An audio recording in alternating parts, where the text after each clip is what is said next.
legiões de Júlio César. Os druidas e a sua religião foram dizimados, mas eles podem ter deixado traços de sua existência. Evidências de ritos sinistros e sangrentos, enterrados em antigas cavernas que certa vez foram usadas como templos subterrâneos. Júlio César afirmava que os celtas e seus líderes, os druidas, praticavam sacrifícios humanos, queimando vítimas inocentes vivas em gaiolas de vime em forma de homens gigantes. Mas suas acusações eram verdadeiras ou apenas propaganda? Alguns acreditam que as respostas podem ser encontradas sob a cidade suburbana de Chislehurst, na antiga mina de Greta, conhecida como Caverna Chislehurst. Como vai? Olá! Eu sou o Don.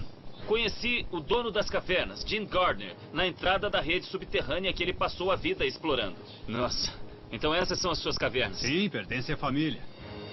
Apenas 21 metros abaixo de um jardim público, estávamos entrando em um possível covil de druidas.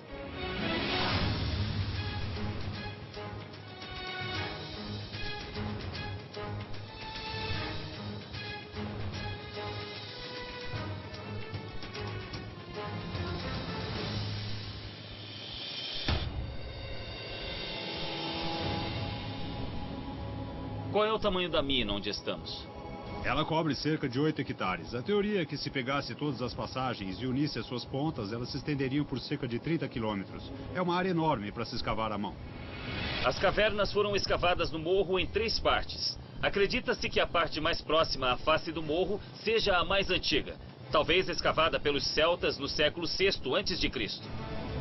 Os romanos realmente extraíam greta daqui para usar na construção de estradas e a grande muralha que cercava Londres. Os saxões medievais expandiram as minas ainda mais fundo na encosta, construindo acessos por cima. A história moderna encontrou outros usos para as minas. No século XIX, contrabandistas escondiam seus frutos aqui. Durante a Segunda Guerra Mundial, elas foram convertidas em um abrigo antiaéreo para 1.500 pessoas. Mais 2.000 anos antes, os druidas, com o rosto pintado de azul, podem ter percorrido esta mesma passagem. A parte que estamos passando agora chama-se Labirinto dos Druidas, e você verá por que em 1 minuto. Isto aqui definitivamente tem um clima cerimonial. Tem sim, por causa do eco e devido ao fato de que o lugar é tão arrumado e bem escavado. Isto aqui parece um altar. Especialistas do século XIX achavam que esta câmara havia sido escavada pelos druidas, que faziam seus cultos em espaços naturais, como os ocos de árvores e cavernas.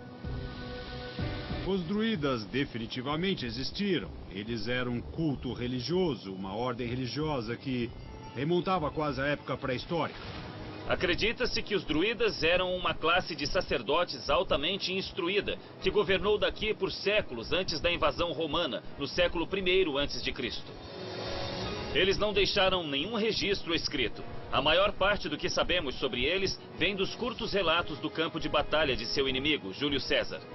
Então, teorias malucas preencheram esse vácuo, e muitas começaram na era vitoriana.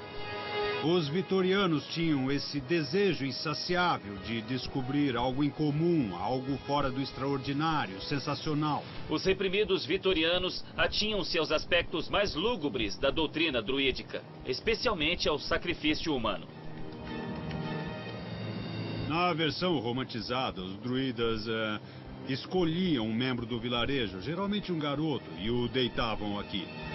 Aqui em cima.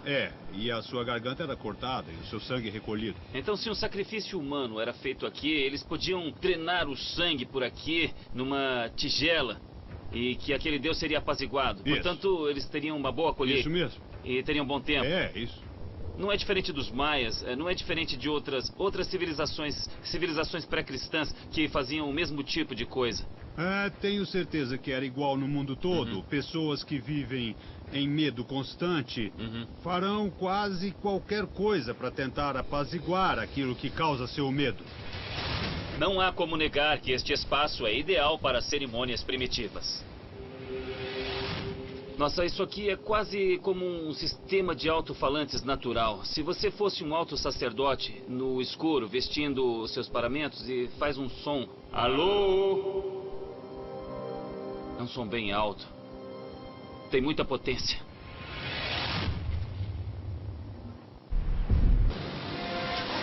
O lado norte do rio Tâmisa, em Londres, abriga muitos marcos famosos na cidade.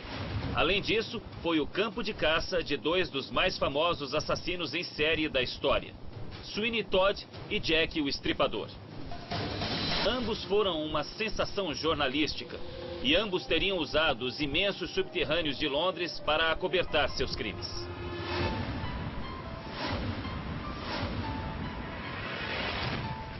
Esta aqui é a rua Fleet. Nos idos de 1800, este era o centro nervoso de Londres. E como a imprensa caçadora de celebridades de hoje, os tipógrafos daqui imprimiam tabloides diários, folhetins baratos e escandalosos e livros sobre crimes reais, conhecidos como terror a tostão. Um dos mais famosos era a história do Sweeney Todd, o barbeiro assassino, que transformava suas vítimas em tortas de carne. Mas esses assassinatos eram ficção ou mesmo fato? A resposta está escondida nos túneis misteriosos que passam bem embaixo das ruas da cidade.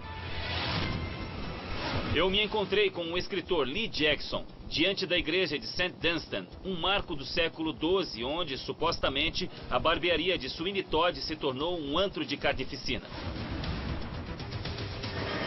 Se a barbearia de Todd ficava adjacente à igreja, ela e outras lojas próximas teriam acesso à grande cripta abaixo delas, um lugar perfeito para esconder sua obra sangrenta.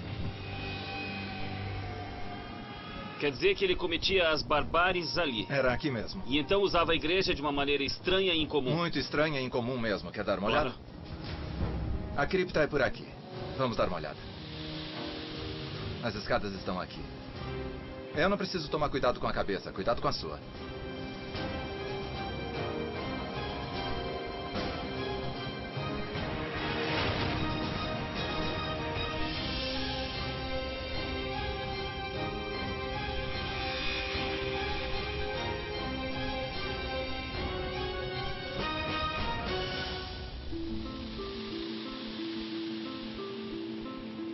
Onde estamos em relação à barbearia de Sweeney Todd? Bom, a teoria é que estaríamos bem abaixo da barbearia de Sweeney Todd. A história de Sweeney Todd surgiu pela primeira vez em 1846, em Um Terror a Tostão, que eram livretos de histórias fictícias, horrendas e berrantes, inspiradas em crimes reais. Diz a história que Sweeney matava clientes de sua barbearia e então livrava-se dos corpos transformando-os em recheio para tortas. A história parece implausível agora, mas em uma época em que 1/5 da carne servida aos londrinos vinha de animais doentes, bem que era possível. E Sweeney Todd colaborava para alimentar esse medo da origem da nossa comida. Não havia inspetores de higiene na época, não havia como saber de onde a comida vinha. E esse é o medo urbano que temos até hoje. Segundo a história, mais de 100 pessoas desaparecidas em Londres foram vítimas da cadeira de barbeiro especialmente preparada de Sweeney. Quando ele puxava uma alavanca, abria-se um alçapão e a cadeira inclinava para trás, despejando a vítima na cripta abaixo da barbearia. E uma segunda cadeira estava preparada para aparecer e substituir a primeira, sem deixar nenhum traço do assassinato. A vítima caía e o pescoço dela se quebrava no chão duro de pedra da cripta. Sei. E se não quebrasse, Todd descia e com sua navalha... cortava a garganta. Ele pegava o corpo e o arrastava... Por aqui? Por aqui. Dizem que Sweeney arrastava os corpos pela cripta até o porão da loja de tortas da Sra. Lovett, usando uma passagem mais antiga que desde então está bloqueada. As partes duras que ela não podia usar, como os crânios, eram levadas de volta para a cripta e escondidas entre os caixões. E então o cheiro, o miasma das cabeças e ossos apodrecidos Sei. começou a subir pela igreja de St. Dunstan. E finalmente alguém decidiu olhar. No livro, Sweeney Todd foi preso e enforcado e a justiça prevaleceu. 40 anos depois, mais uma vez, os londrinos entraram em polvorosa pela história de um assassino louco. Mas esse era muito real. Acho que Sweeney Todd teve muito a ver com a interpretação de Jack, o Estripador também. De certo modo, Jack o Estripador foi o primeiro assassino em série que ficou famoso. E foi a época certa para a imprensa enlouquecer com alguma coisa, porque havia esse maníaco amoral, aleatório, implacável e astuto. É exatamente isso que se vê na história de Sweeney Todd. Em 1888, em Whitechapel, um bairro a cerca de 1,5 km da igreja de St. Dunstan, todos caçavam o assassino de 2 prostitutas. Então a polícia recebeu uma carta de um homem que dizia: "Amo o meu trabalho e quero começar de novo." Estava assinada por Jack, o Estripador. 3 dias depois, mais 2 mulheres estavam mortas e Londres estava em pânico.